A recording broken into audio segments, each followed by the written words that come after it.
Halo para pecinta mobil lama. Sini kita akan ulas mobil lama Indonesia yang keluar di bawah tahun 2000. Seperti apa ulasannya? Langsung saja.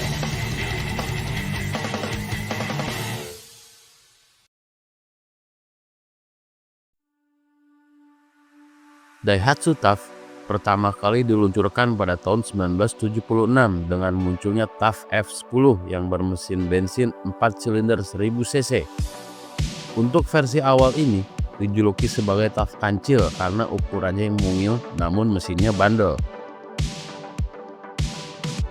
Daihatsu TAF ini baru benar-benar populer di generasi berikutnya, yaitu pada tahun 1979 dengan diluncurkannya TAF yang memakai kode bodi F50. TAF F50 ini muncul sebagai sosok SUV 2 pintu dengan penggerak 4x4 yang tangguh, bahkan hingga dijuluki sebagai TAF Kebo. Julukan tadi muncul bukan cuma karena ketangguhannya seperti kerbau, namun karena hadirnya logo bergambar kepala kerbau di pintu belakang Daihatsu TAF. Generasi kedua ini menggunakan mesin diesel berkode DG 4 silinder 2500 cc dengan transmisi manual 4 percepatan. Daihatsu TAF Kebo punya reputasi yang bagus sebagai jeep compact serba bisa. Mobil ini dulu banyak dipakai instansi pemerintah sebagai kendaraan operasional atau kendaraan dinas di berbagai proyek di Indonesia. Selama ini, Daihatsu TAF Kebo terkenal sebagai mobil yang tahan banting, irit, tidak rewel, dan sanggup kerja keras. Eksistensi TAF F50 atau TAF Kebo ini berakhir sampai tahun 1985.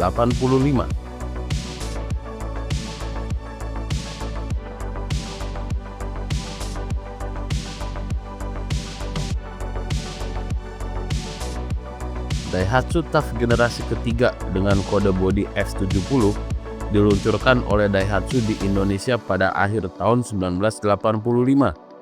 TAF generasi ketiga ini lebih populer dengan nama Daihatsu TAF GT. Model F70 ini merupakan model terlama yang dipasarkan oleh Daihatsu di Indonesia, kurang lebih dari tahun 1985 sampai tahun 1999.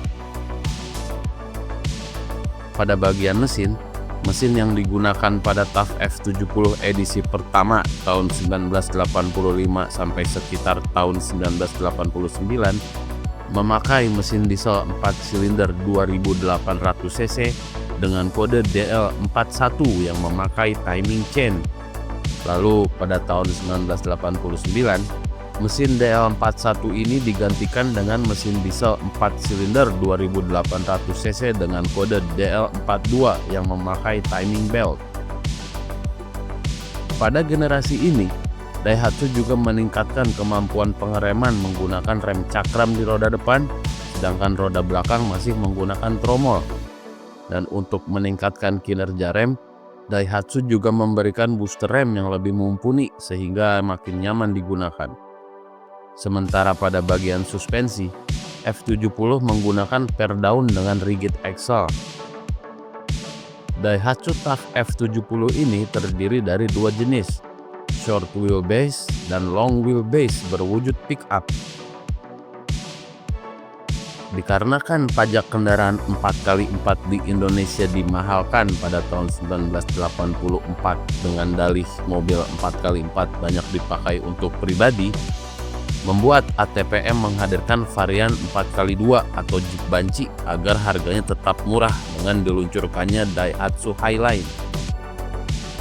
Daihatsu Highline ini diberi kode bodi F69 dan diluncurkan pada tahun 1986. Daihatsu Highline diluncurkan khusus di Indonesia, dan ini menjadikan Indonesia adalah satu-satunya negara di dunia yang memiliki varian TAF 4x2. Di negara lain, varian ini tidak pernah diproduksi. TAF Highline hadir dengan 3 variasi wheelbase antara lain Highline GTS yang mana short wheelbase, Highline GTX medium wheelbase, dan Highline GTL long wheelbase. Mesin Highline ini sama seperti TAF lainnya, cuma beda di sistem penggerak roda saja. Selain itu, Type Highline semuanya menggunakan per daun karena Highline diperuntukkan sebagai angkutan kargo, di mana per daun dianggap memiliki durabilitas yang lebih baik. Pada tahun 1988, muncul varian baru dari TAF dengan nama Daihatsu Rocky dengan kode bodi F75. Secara dimensi, Daihatsu Rocky wheelbase-nya juga lebih panjang dibandingkan TAF GT. Perbedaan fisik lainnya, TAF Rocky memakai atap removable yang terbuat dari resin berwarna putih. Pada tahun 1996, Daihatsu mengeluarkan pembaruan pada TAF dan Rocky serta Highline. Secara bentuk, baik Daihatsu TAF maupun Rocky masih mempertahankan bentuknya yang kotak.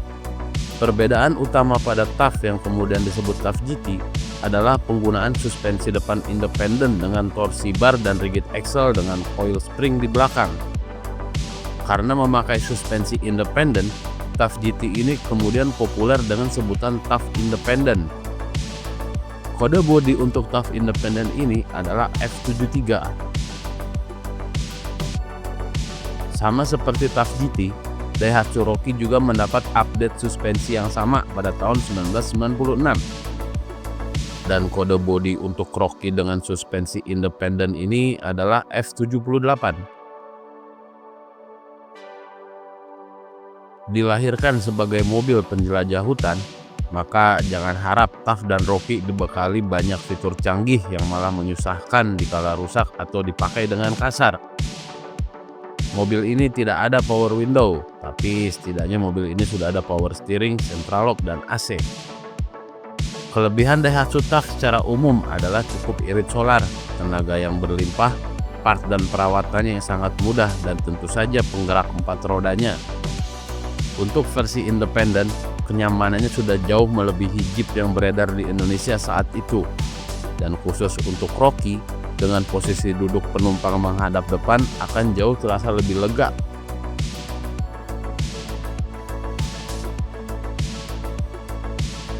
Kelemahan Daihatsu TAF yang terasa mengganggu adalah pada transfer case-nya yang kadang loncat sendiri dari L4 ke netral.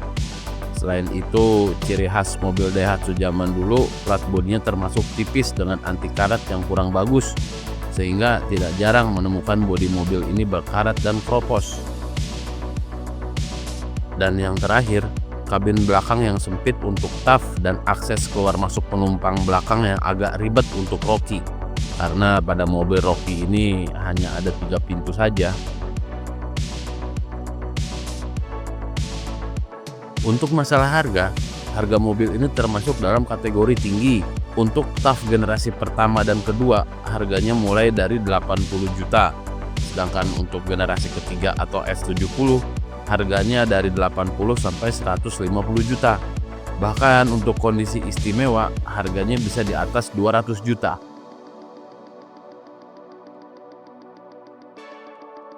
Demikian ulasan singkat kita tentang Daihatsu TAF, sebuah mobil tangguh yang semakin hari harganya semakin naik. Cocok untuk yang gemar investasi pada mobil. Terima kasih telah menonton video ini dan sampai jumpa lagi di ulasan selanjutnya.